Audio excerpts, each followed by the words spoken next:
Have you ever tried to hear someone whisper your name from across a really loud, crowded room? It's basically impossible, right?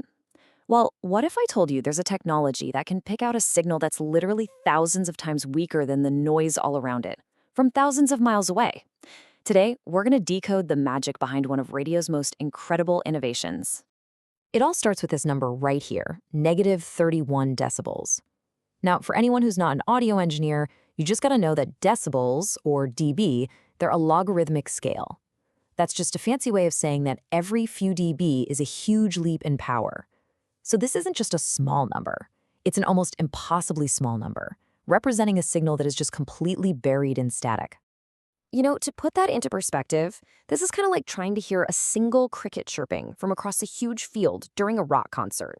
The signal isn't just quiet. For all intents and purposes, it seems like it's lost forever in this giant sea of random radio noise. So yeah, that brings us to the big question for this whole explainer. How on earth do you pull a message out of that? A message that is so completely and utterly swamped by noise? The answer, it turns out, isn't about shouting louder. It's about whispering smarter. And the solution is this absolutely brilliant protocol called WSPR. Now, this isn't a mode for chatting back and forth. You got to think of it more like a scientific instrument that's designed to do just one thing and do it perfectly: report that a signal was heard. So WSPR, it stands for Weak Signal Propagation Reporter. The best way to think of it is like you're sending out this tiny coded beacon. It's only carrying the absolute essentials: who sent it, where they are, and how much power they were using. Its whole reason for being is just to see how far that little beacon can travel and who out there can hear it. Now, here's what's really wild about this. The mind behind WSPR, it was developed by a guy named Joe Taylor, an amateur radio operator call sign K1JT. Oh, and by the way, he also happens to be a Nobel Prize-winning physicist. Yeah, he got the prize for discovering a new type of pulsar. So when we start digging into how this all works, just remember, this stuff is built on some seriously powerful scientific ideas. Okay, so how does it actually work? This is the part that, honestly, it just blows my mind every time. Let's pull back the curtain on this amazing four-step process of, well, digital wizardry. All right, let's walk through it. First up, all your basic info, your call sign, your location, your power level, it gets packed down into a tiny 50-bit message, super compressed. Second, and this is the secret sauce, it adds something called forward error correction. This expands the message to 162 bits, but it does it by adding really clever, structured, redundant data. We'll talk more about that in a sec. Third, the bits get scrambled, kind of like shuffling a deck of cards. This is a genius way to protect the message from short, random bursts of noise. And then finally, this entire coded message gets sent out really, really slowly, over 2 minutes, using 4 distinct audio tones that are incredibly close to each other. So that second step, forward error correction, or FEC, is absolutely crucial. You know how in a normal conversation you might say, "Sorry, can you say that again?" Well, FEC is designed so you never have to ask.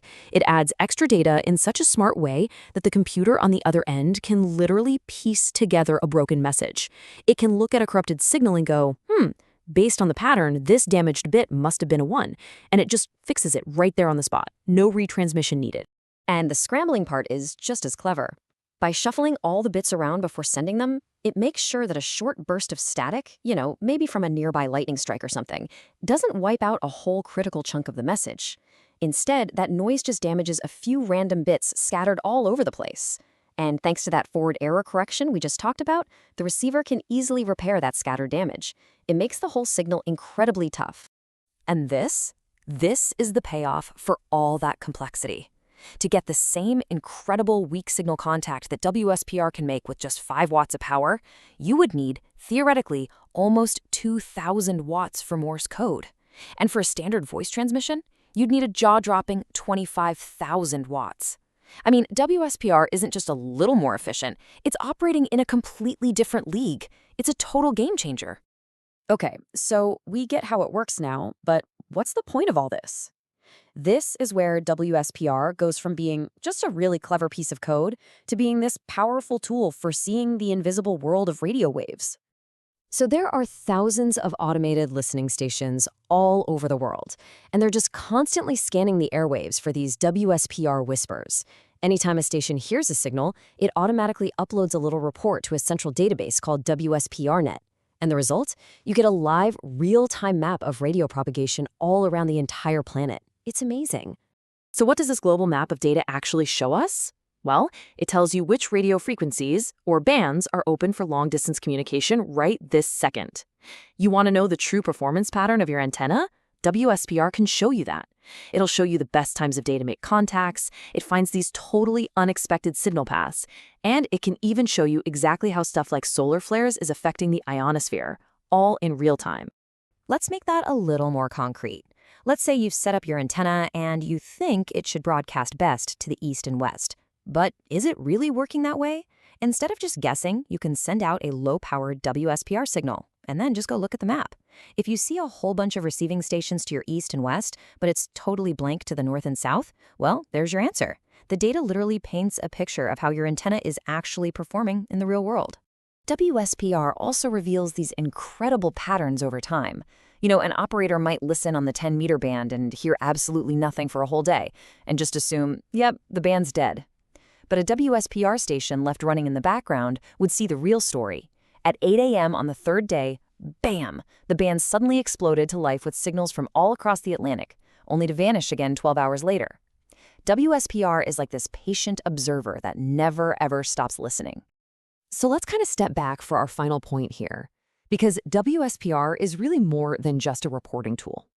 It represents a whole fundamental approach to understanding the world around us. This quote here really gets to the heart of it all. The whole point of amateur radio isn't just to talk to people, it's to learn. It's about experimentation. It's about having this deep curiosity for figuring out how things really work. WSPR is just a pure expression of that scientific spirit. I mean, when you look at how people use it, you see it's not about having a conversation at all. It's a scientific instrument. People use it to study radio propagation, to analyze their antenna systems, and to run all sorts of fascinating experiments, all by just sending out this tiny, almost undetectable signal. And that just leaves us with a really fascinating thought, doesn't it? WSPR proves that even when a signal seems completely lost in the noise, a whole world of information is still hiding in there, just waiting to be decoded. And it makes you wonder, what other profound, invisible patterns are all around us right now, just waiting for us to invent the right tool to finally hear the whispers?